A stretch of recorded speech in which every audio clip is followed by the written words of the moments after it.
tener también un mejor país. Amigos del Filo, ya estamos aquí en el set de las entrevistas. Tenemos en el día de hoy un personaje muy interesante que va a conversar con nosotros sobre diferentes temas, tópicos de la vida nacional. Pero déjeme decirle que nuestro invitado es un doctor cirujano de los más prestigiosos del país, pero de las pocas personas de ese nivel que se atreven también a hacer vida política. Bienvenido, doctor Franklin de Jesús. Sí. Mil gracias, Félix, por la gentileza, por la cortesía de invitarme a tu programa. Realmente lo estaba esperando. Me siento sumamente honrado y a gusto de compartir este espacio contigo, de verdad que sí. Sí, doctor, bueno, no sé cómo le gustaría comenzar. Si primero hablar un poco de los temas que directamente usted de manera laboral afecta, o si le gustaría pasar automáticamente a los temas del país, el plano del país. Por ejemplo, ¿cómo usted ve la situación hoy de la República Dominicana frente a todos estos temas, principalmente con el compromiso, la carga que tiene con los haitianos? Sí, realmente tú sabes que el tema, el patriotismo es un estereotipo, y entonces tú sabes que tanto el haitiano como el dominicano no van a aceptar convivir juntos de manera permanente por el hecho de que somos etnias totalmente diferentes. Yo sé que usted tiene muchos sentimientos de nacionalista y todo esto. Ahí vemos que en las declaraciones a nivel en Estados Unidos el presidente habló de que exigía que la comunidad internacional asuma su papel en cuanto a las ayudas a Haití. Ahora bien, ¿qué es lo que yo veo? Es decir, que él está entendiendo que la presión que se va a generar va a ser tan grande que realmente puede poner en riesgo su gobierno, es lo que estoy pensando, si la situación sigue así como va. Yo creo que tú puedes tener un extranjero dentro de tu país, pero tiene que estar regularizado, tú tienes que tener sus huellas digitales, tú tienes que pagar impuestos y también, ¿qué ocurre? Hay países donde la inmigración es aceptada, pero es migración, como dicen los franceses, migración choisie. ¿Qué quiere decir choisie? Tú eliges lo que tú necesitas para colocar el aparato productivo en condiciones, ¿tú entiendes? Porque el ser humano es quien produce bienes y servicios, genera riqueza, autonomía, desarrollo, capacidad de suplirse todas sus necesidades básicas y lo que es la autorrealización como individuo. Esa persona que trabaja realmente aporta a la economía. Entonces, viéndolo como un valor, es importante, pero que tú tienes que elegir aquello que tú necesitas, no el excedente por el hecho de que haya situaciones de dificultad en ese país. Doctor, pero ¿es el color un problema en República Dominicana? Yo no diría el color. O sea, la diferencia con los haitianos es un tema de color. No creo. Lo que pasa es que, por ejemplo, lo mismo que los ingleses, cuando se dio el Brexit, ¿qué ocurre? Se manejó la idea de que una inmigración sin asimilación de cultura es un problema, es un peligro, porque cuando viene a ver, te quitan la nacionalidad, te quitan el país cuando ellos realmente tengan derecho a tomar decisiones. Pero también hay que ver el presupuesto. Mira el presupuesto en medicina, más del 35% del presupuesto de salud se va en la población haitiana. Pero el presidente dijo que solamente un 12% de parturientas son haitianas, solamente un 12%. No creo. Si te vas a una maternidad, y en algunas la mayor parte son haitianas, es decir, eso es triste. Mira cómo están en algunas escuelas, que la mayor parte de la población son haitianas. Yo siento que es un tema del punto de vista humano importante, pero que del punto que hay que tener cierta sensibilidad, pero vamos a ayudarlo dentro de su país, buscar la manera de que ese país se eduque. Por ejemplo, si tú tienes una población creciendo de manera desorganizada, donde tú tienes que una parturienta haitiana en promedio tiene aproximadamente 4.2 niños y una dominicana tiene 2.5. ¿Qué ocurre? En un momento va a llegar que te duplican la población. ¿Y qué ocurre? ¿Cómo tú gestionas los ingresos? ¿Cómo tú gestionas la parte económica si esa población sigue creciendo de manera organizada? Es decir, van a seguir teniendo más pobreza. Es un tema que lo hemos discutido con algunos intelectuales haitianos, y ellos mismos saben que tienen que tener un control de la población. Ya se conocen de etnias o pueblos que andan itinerantes en el mundo y que no tienen un territorio, como los kurdos, los judíos en su momento, ¿verdad? Sí. Antes de la Segunda Guerra Mundial, que es cuando luego se logra la negociación para compartir el territorio con Palestina. ¿Usted cree que podría ocurrir lo mismo en República Dominicana con un asentamiento haitiano pacífico pero masivo? No creo, porque ellos tienen su territorio. Y es lo que tiene que controlar el crecimiento de su población. Es importante. Mira, China, cuando en 1970, a finales de los años 70, decidió una política de un solo hijo, fue una forma de cómo gestionar mejor los recursos. Mira, se convirtió China en lo que es la factoría del mundo en cuanto a productividad. Entonces, eso es lo que ellos tienen que aprovechar esa mano de obra, esa fuerza de trabajo. Solamente si con esa fuerza de trabajo, teniendo por ejemplo la materia prima, es a producir bienes y servicios, y la productividad de bienes y servicios genera riqueza. Entonces, ¿qué ocurre? Tener aquel pensamiento que todas las veces que tú ayudas a una persona a avanzar, esa persona, ese bienestar se generaliza al resto de la sociedad. Si formas un pequeño microempresario y tiene hasta 9 empleados, hay 9 familias que viven. Entonces, simplemente tener ese pensamiento positivo. Hay que ver esos protestantes calvinistas que llenaron a Ginebra bajo esa idea, y mira lo que hoy en día la industria relojera... ¿Calvinista por Juan Calvino? Sí, Calvino. Entonces, ¿pero qué te quiero decir? Mira lo que es la industria relojera suiza hoy en día, y todos los años en Basel se reúnen. Hay más de 200, digo yo, para no decir un número específico, más de 200 marcas de relojes diferentes compitiendo. Es decir, cuando hay una competencia así sana, mejoran el producto, y hay que ver lo que es la industria relojera suiza. Puede ser una idea para nosotros también. Entonces, doctor, ¿qué hacer frente a este despliegue cómplice? Porque digo yo que es cómplice porque el Estado tiene forma de cómo garantizar reducir el paso, pero no, aparentemente todo se queda en anuncios públicos, en medios y en foros internacionales, pero pocas acciones. ¿Qué hacer frente a esta problemática? Mira, si la cabeza es correcta, con certeza que las cosas van a cambiar. Vemos que todas las estructuras militares que llegan, es decir, los ministros dejan la misma estructura, y cada haitiano que pasa tiene un valor. Entonces, mientras sigamos viviendo de esa manera, manteniendo las mismas estructuras, de que tenemos leyes y no se cumplan, porque lo que diferencia a un país que se desarrolla y otro es que hay regulación. Es decir, y el desarrollo y el subdesarrollo, como decía Gunther Frank, son dos caras opuestas de la misma moneda.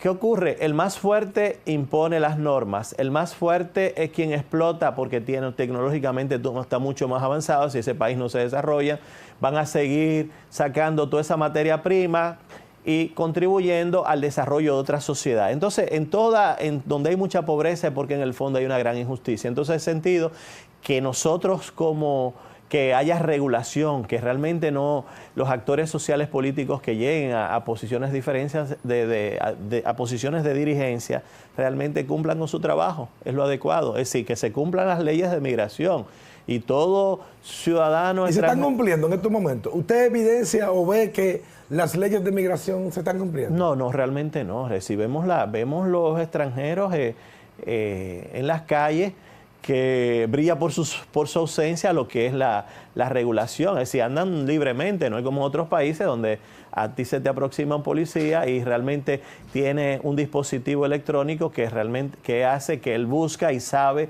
quién tú eres, por dónde entraste y todo, y en qué situación estás en el país. Si estás en una situación de irregularidad, sencillamente tienes que salir. Ahora hay que ver la complicidad que hay con relación a los empresarios y con relación también al sector agrícola. Hay que ver que el sector agrícola es muy importante. Hay que darle más oportunidad al dominicano como dominicano. ¿Pero usted cree que el dominicano no se le da oportunidad, o que el dominicano no quiere trabajar en esas áreas?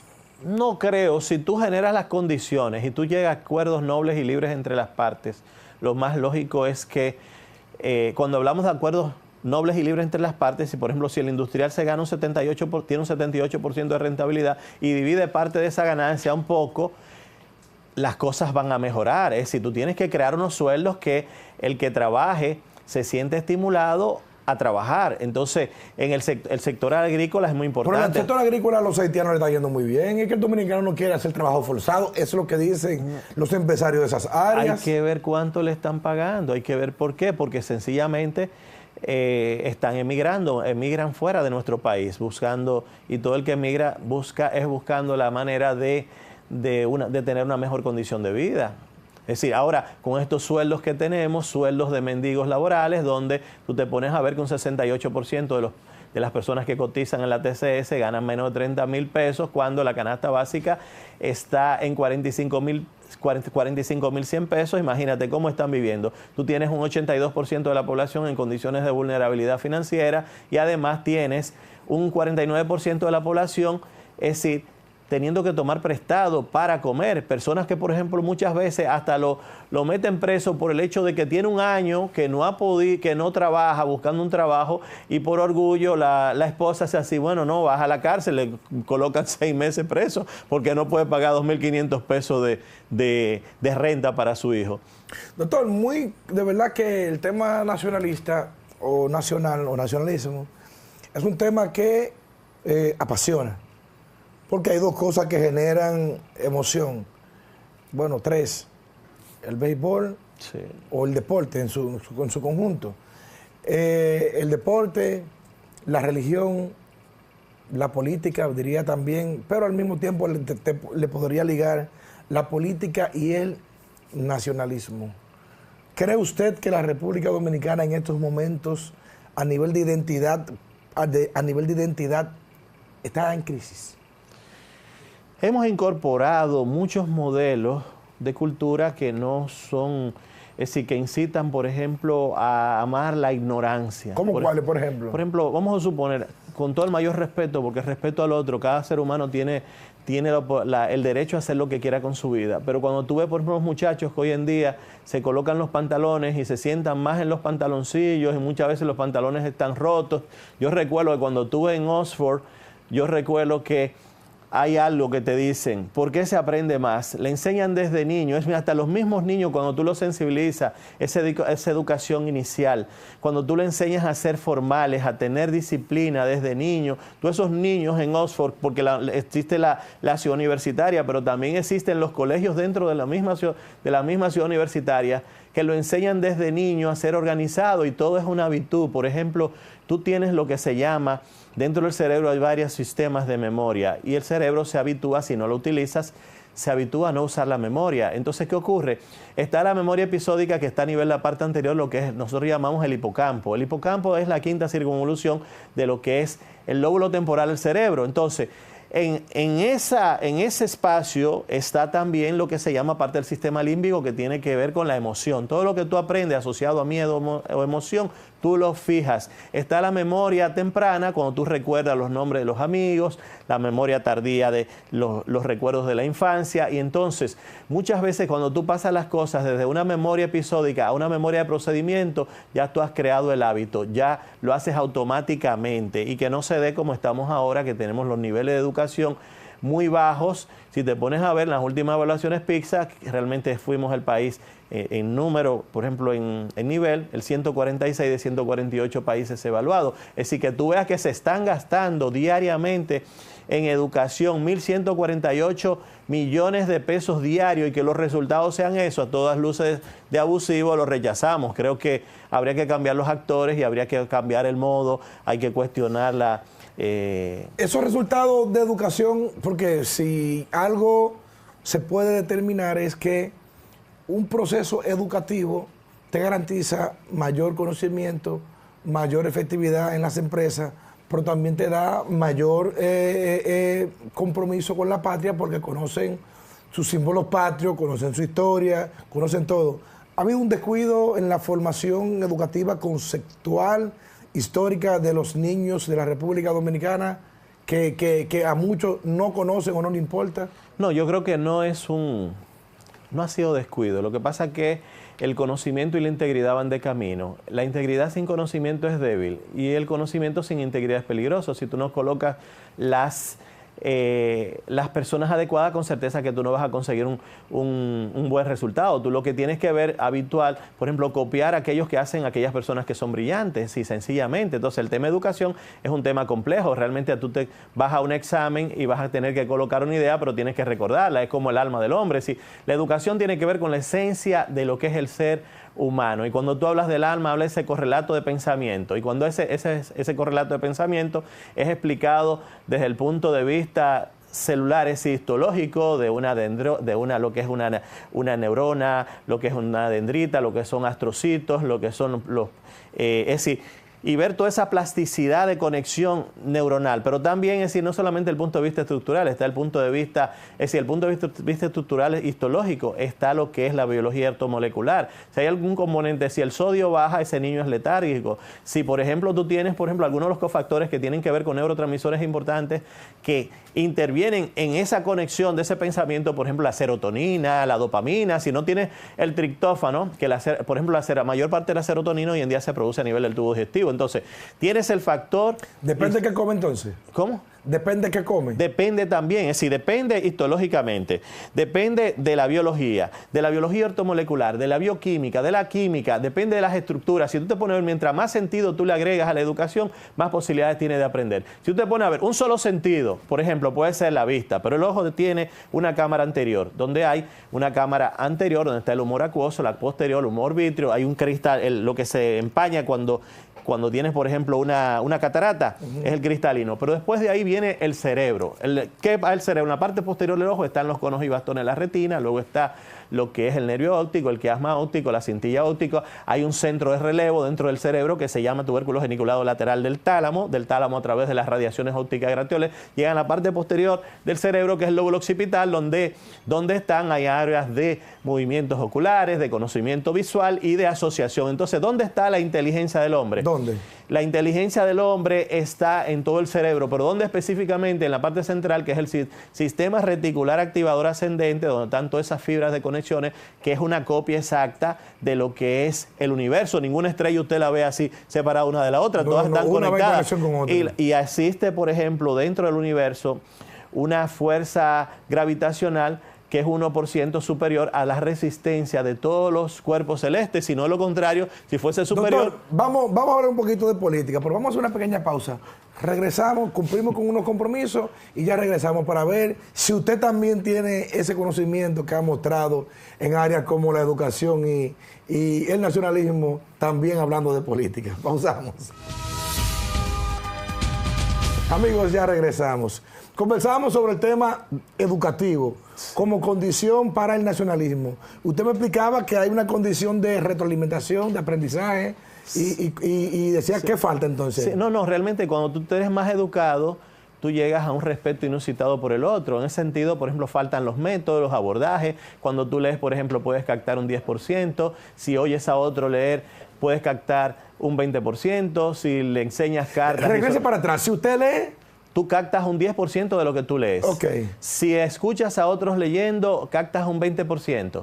Si ves cartas y sonidos, tú vas a captar un 30%. Si es a través del cine, por ejemplo, tú puedes captar un 50%. El teatro, un 70%. Pero ¿cuándo es que el niño capta un 90%? Cuando él es el actor. El actor principalmente de la obra, cuando es él el que se equivoca. ¿Cómo hacemos eso? Tú, por ejemplo, en el Centro de Estudios Avanzados de la Universidad de Buenos Aires, por ejemplo, en Brasil también teníamos un sistema más o menos parecido, donde tú preparas a los niños, el maestro se convierte en un gestor del proceso. Un administrador, más bien. Sí, entonces los niños tienen que llegar con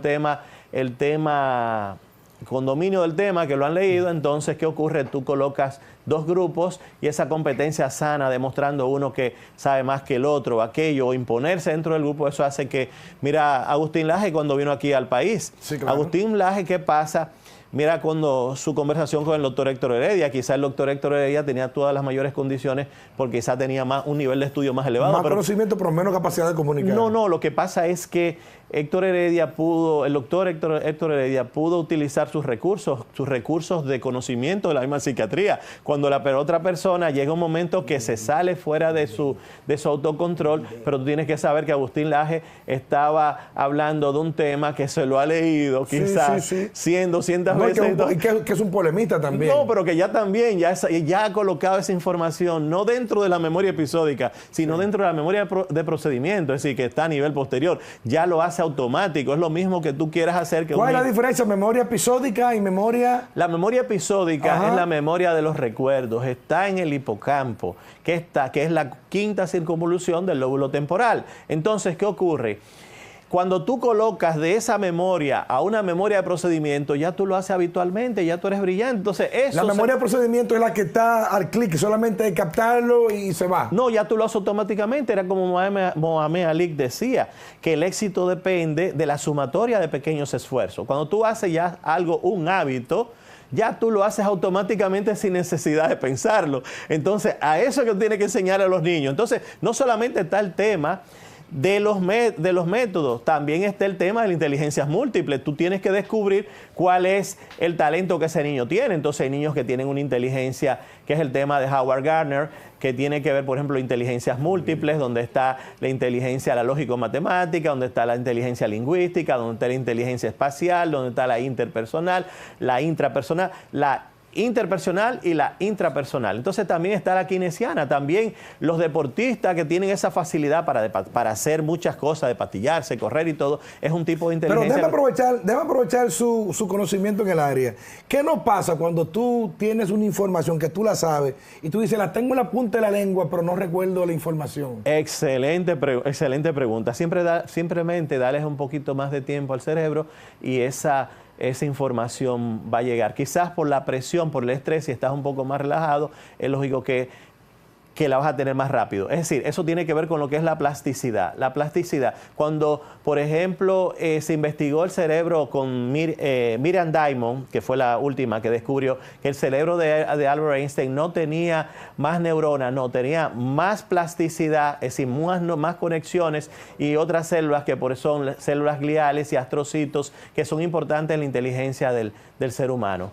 Entonces, ¿puede una persona... Porque ya ahora nos hemos ido a neurociencia, ¿verdad? Sí. Pero ¿puede una persona con un índice o una capacidad intelectual superior, con un IQ, ¿verdad? Es la palabra. Un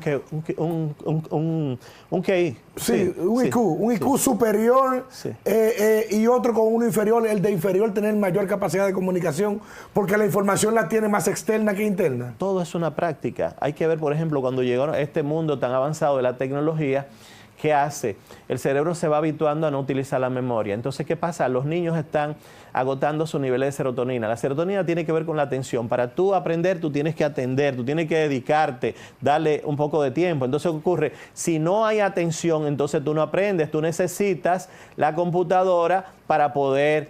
Es decir, es como si tú vas creando, como dice Michel Bourget, un ministro de educación francesa, él dice que estamos creando cretinos digitales, tenemos que volver a la educación anterior. Entonces, en ese sentido, hay que tener cierto cuidado, hay que cuestionar, hay que hacer que, por ejemplo, el hábito de que el niño ya aprenda las cosas de manera habitual. Cuando tú no recuerdas algo es simplemente entrenar la memoria, entrenar entre memoria. El éxito depende de la sumatoria de pequeños esfuerzos. Cassius Clay fue mejorando un movimiento y llegó un momento que lo hacía de manera natural, pero ¿cuántas veces lo habrá ensayado? ¿Y cómo se logra llevar ese sistema que usted ha planteado de manera teórica, conceptual, a la práctica en una educación, en una educación nómada como la que tenemos hoy? Bueno, hay que ver también, porque hay que ver. No es lo mismo tú enseñarle a un niño lo que es matemática que enseñarle un idioma. Por ejemplo, en matemáticas tú tienes que razonar. En el idioma tú simplemente lo vas, poco a poco vas viendo, aprende 10 palabras todos los días, escucha las canciones que oigas en inglés y en un momento que de manera automática. Ahora, cuando tú aprendes un idioma, el segundo te es más fácil, el tercero, y aquellos que hemos tenido la oportunidad de tener que sobrevivir en países diferentes, hemos tenido que sobrevivir y hemos tenido que aprenderlo. ¿Cuánto idioma usted habla, doctor? Bueno, yo realmente estuve trabajando en Brasil 8 años. Cuando terminé en Brasil esos 8 años de especialización, entonces tomé un examen en la Universidad Federal de Río de Janeiro y dicen que yo tengo un diploma de proficiencia de lengua portuguesa. En Inglaterra hice lo mismo, en Anglo-European, y también a l'École Benedict en Suiza lo hice. Trabajé, por ejemplo, también en Italia, sobre todo en Milano, pero siempre ha sido la medicina como un medio. Tengo mucho amor por la medicina y amor por la política, en cierto sentido, porque la política es como un instrumento para tú poder construir un mundo. ¿Cómo usted llega a la política? Porque a mí me sorprende de verdad. Regularmente, por lo menos en nuestros países pobres, la política lo hacen la gente de mayor necesidad. Con esto no digo que usted con su profesión o como persona no tenga, sino que la clase pobre, abajo, las masas, los frentes, base estudiantil o la juventud de un partido político regularmente es el que hace política porque lo ve como un ascenso social. ¿Cómo ve usted la política entonces, que no tiene esas necesidades?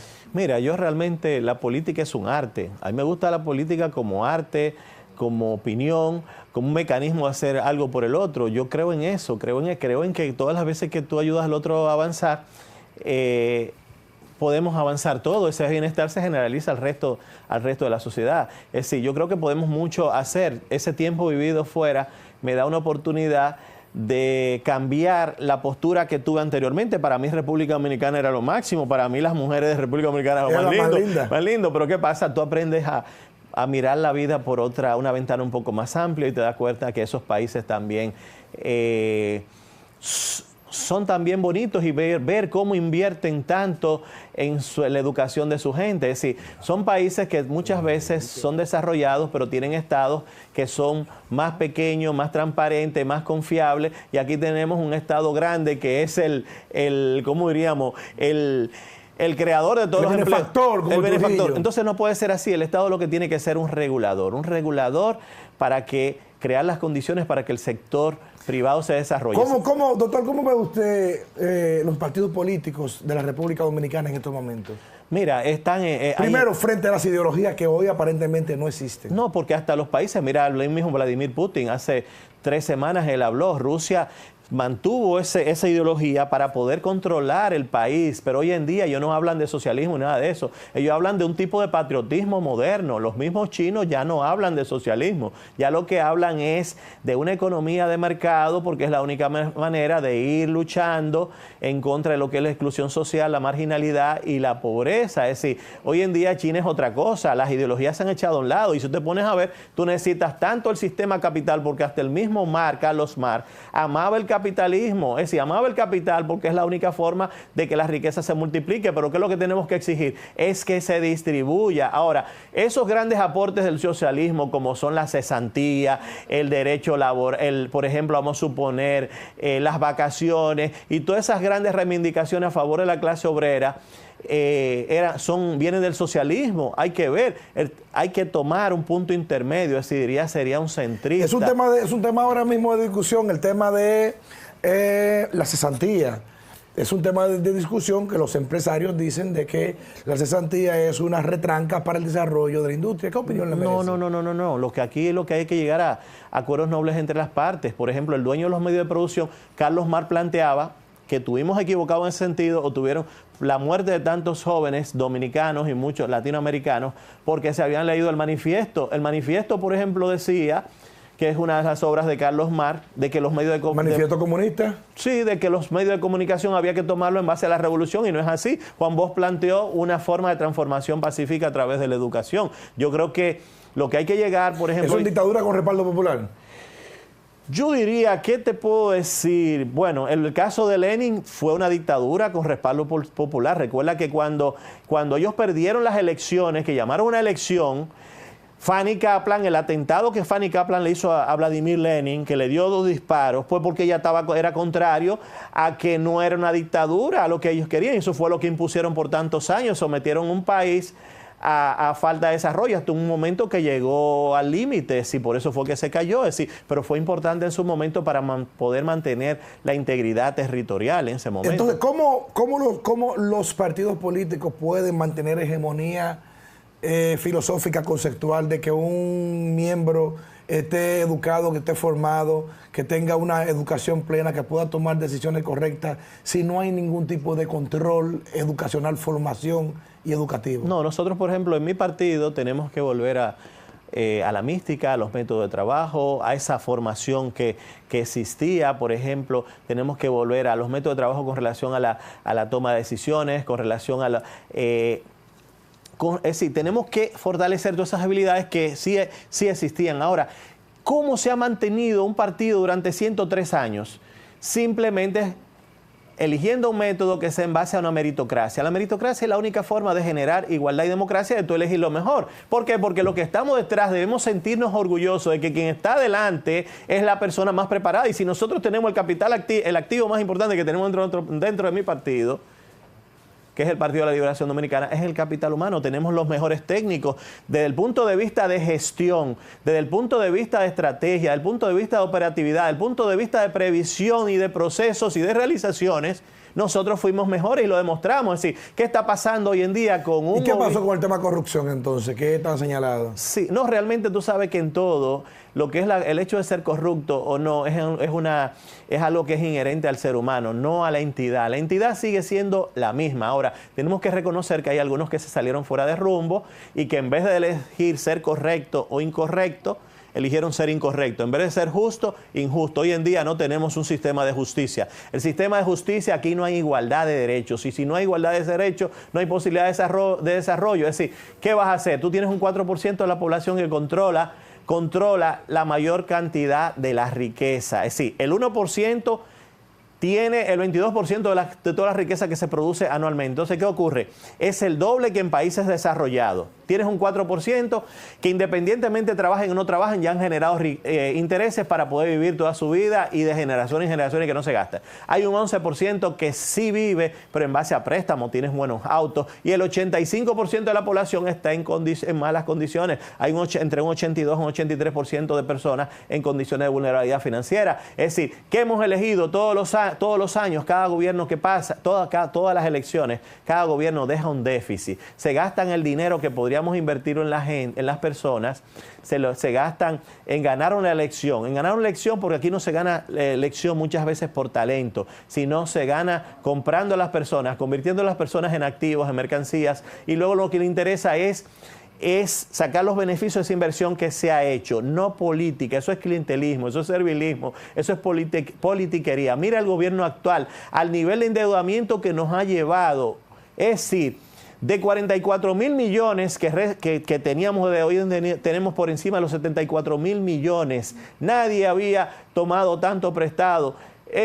Tiene la menor inversión pública en los últimos 60 o 70 años. Decía, a pesar de un mal desgobierno, tenemos una oposición que no hace exactamente, y unos que son dueños de corporaciones económicas, y que en el fondo, cuando tú miras las cosas desde ese punto de vista, entonces las cosas es muy difícil que avancen, porque tiene que haber algo de desprendimiento, la política es algo que es diferente, que tiene que ver con el bien común, con el interés general, el bienestar colectivo, el desarrollo de todos. Es decir, la preservación de derechos que son fundamentales para que las personas se desarrollen. Si la gente no se desarrolla, imagínate, vamos a seguir teniendo problemas. Sí, de verdad que es muy interesante conversar con usted, doctor. Yo creo que una entrevista no es suficiente para poder abordar el tema. Nos queda todavía todo lo que tiene que ver con el proceso del Partido de la Liberación Dominicana, en este caso su congreso, en el cual usted también tiene aspiraciones a su comité central. Pero antes de irnos ya, ojalá que nos pueda hacer un brief de los deseos y el por qué desea llegar ese organismo de ese importante partido, para, como ya no se nos acabó el tiempo, pero para aprovechar y no se vaya sin darnos esa información. No, realmente me interesa que el partido sea más funcionante. Hay que ver que hemos perdido lo que era la funcionalidad del punto de vista, ya muchos intermedios se han convertido en clientelares. Entonces, ¿qué ocurre? Volver a la educación, volver a la base, volver a aquellos principios como era el amor a tu país, el patriotismo, la libertad, el desarrollo, la solidaridad, la identificación con los más vulnerables, de que se nos respetábamos porque éramos un partido organizado, donde existía una disciplina. Entonces, prácticamente a contribuir, colocar un grano de arena de por lo menos lo que he aprendido en el extranjero. Supuestamente yo fui becado por la Organización de Estados Americanos cuando salí fuera de mi país. Fue a hacer una especialidad que no fue una especialidad médica, sino especialidad del punto de vista de la sociología y la política. Tengo una posgraduación en interdisciplinas y en uso individuo de sustancias prohibidas. Se supone que cuando terminara retornara a República Dominicana. ¿Qué hice? Ese viaje duró 15 años. Cuando vi en el mundo, por ejemplo, de las drogas, vi que en el fondo hay una dualidad, hay un doble lenguaje, y no es realmente lo que quería. Realmente es lo que se maneja en el fondo es una economía, es decir, el sustento, el primer eslabón que sustenta la economía mundial. Bueno, doctor, muchísimas gracias por estar con nosotros. Ojalá que pueda regresar y podamos conversar no solo sobre estos temas, sino también sobre muchos otros temas que son de importancia para la República Dominicana. Nada, quien se siente sumamente agradecido soy yo. Imagínate, tenía bastante tiempo, digo yo, que me toca un programa contigo. Imagínate. Bueno, doctor, pues muchísimas gracias. Ustedes no se vayan, hacemos una pequeña pausa y ya regresamos con la parte final del programa.